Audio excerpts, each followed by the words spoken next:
Sadhguru Nath Maharaj Ki Jai, and welcome to Jagadambe Reads the Holy Books of India, ShrimadBhagavatam194. As you may remember, Trishanku approached Kaushika and asked for his help. Kaushika spoke in a soft and gentle voice, and he said, "O king, you are welcome to be with me in my home here. The world knows what a righteous monarch you are. I have decided to help you. Do not be afraid. I will summon all the rishis and ask them to help me to perform a yagna. With this Chandala's form, which the Guru's curse has given you, with this form, I say, I will make you ascend the heavens. Kaushika had been approached by you. You have considered him to be your refuge, and you cannot go away empty-handed. I will do it for you." Kaushika then instigated his sons to collect all that was necessary for the performance of a yagna. He summoned all his disciples and said, "Go and ask all the rishis to come here. Tell them it is my request. Let them bring their entire ashrams with them."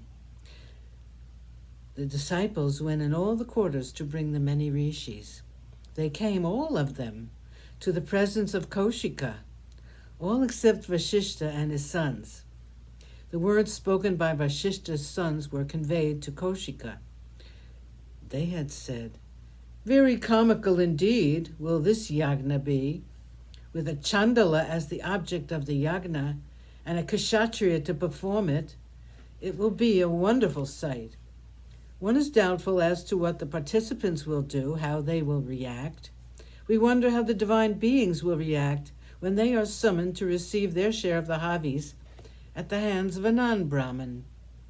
They will have to eat food touched by a Chandala and served by a Kshatriya." Kaushika was extremely incensed by their words, and he cursed them to become nishadas.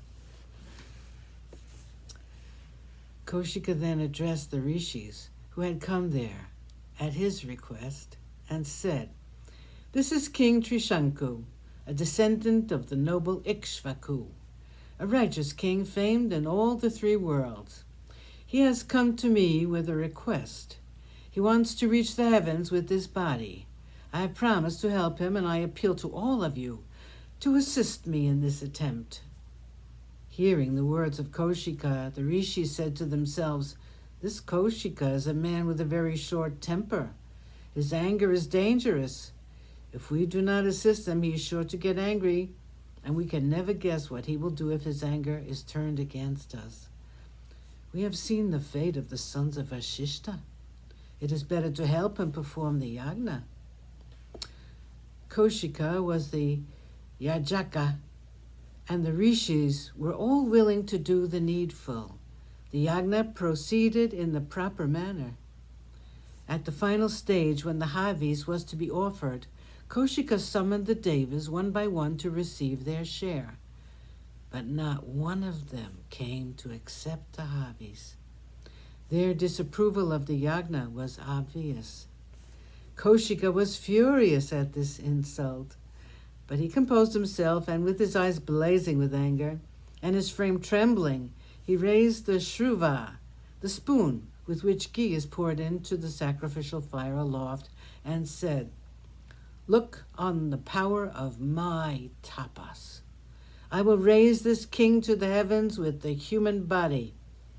Kaushika then turned to the king and said, "I command you, O king, to rise into the air and to reach the heavens with this body of yours. If at all I have performed any tapas, I give the result of all that with this end in view, to raise you to the heavens. Rise, Trishanku, and reach the heavens."